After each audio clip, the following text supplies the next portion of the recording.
To Tannadice now, as Dundee United welcomed in from St Mirren, who could jump above them with all 3 points into his side.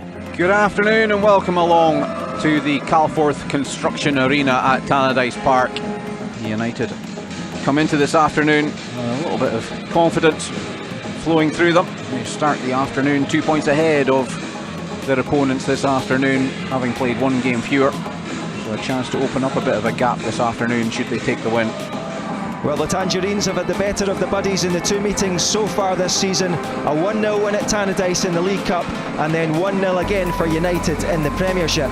It was Emmanuel Adegboyega who scored the winner in Paisley that day, and he comes back into the starting lineup for Jim Goodwin's side for this one. You know, our record so far this season against St Mirren has been very good. You know, we're hoping to continue on that form, but at the same time, I'm pretty sure Stephen Robinson and his men will be looking for some revenge off the back of that. So we have to respect them.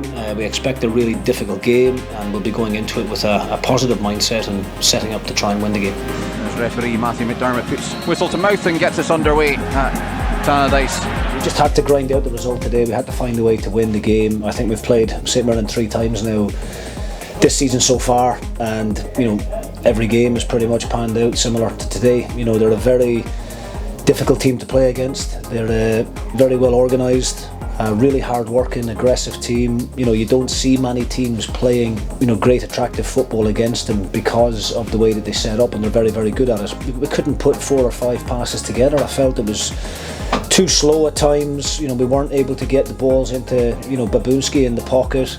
And yeah, we didn't handle the press well enough from St Mirren. With that said, it's for all of the possession and the crosses that St Mirren had and that were coming into our box, the back lads, you know, stood up to everything, along with Jack Walton. At 0-0, we tried to ask for a little bit more in possession, and I thought we were better in the second half. But as I said, you know, you're playing against a really difficult opponent who's on a good run of form coming into the game. I felt the first goal was going to be so important, and I'm just delighted that we were able to get it.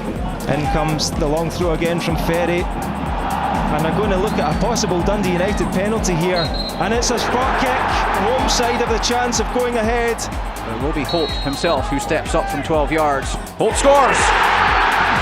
And United are in front with less than 12 minutes remaining.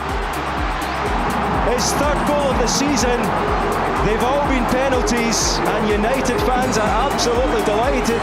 Dundee United 1, St Mirren 0. Holt will chase. He's up against Marcus Fraser. Trying to hold him off, but Molt's got there and has been pulled down by Fraser. It's another penalty. The yellow card has been overturned to a red. He does go the same side, and it's a good stop from Balcombe. Turns it round the post. Corner comes in, it's headed down. Balcombe doesn't get there. And it's Adegboyega again. His second goal against St Mirren, and that should steady a few nerves. We can't get complacent. You know, we can't start listening to all the noise in the media about, you know, this, you know, great start that we've had and sitting fourth in the table. I'm not interested in the league table right now. It's, you know, we're still in November, and we just keep driving that message home as a staff, as a group. But I have to say, you know, they're a good bunch of lads. You know, nobody will get carried away because we've got great leaders in there, really strong characters, and we've got good experience that if any of the younger ones do get too carried away, they'll be very quickly brought back into line.